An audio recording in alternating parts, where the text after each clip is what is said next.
తండ్రి అయిన దేవుడు ప్రార్థనకు ప్రతిఫలం ఇచ్చును. మత్తయి సువార్త 6:6 రాయబడింది. రూతు గ్రంథం 3:12 ఆమెకు బోయాజు ప్రతిఫలం ఇచ్చినట్టుగా మన దేవుని వాక్యంలో మనం చూడగలుగుతున్నాం.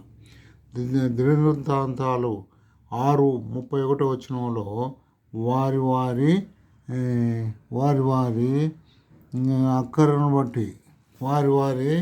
అక్కరలను బట్టి దేవుడు వారికి ప్రతిఫలం ఇచ్చినాడు.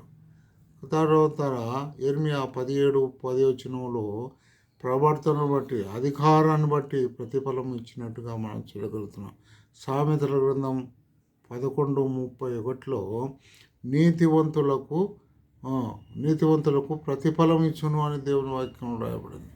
నీతివంతులకు మరి ఏం మేలు కలగజేయునని దేవుని వాక్యం రాయబడింది. పేతురు రాసిన పత్రిక 3:3 ఆశీర్వాదాలు దేవుడు అనుగ్రహించుతాడు అని దేవుని వాక్యం రాయబడింది.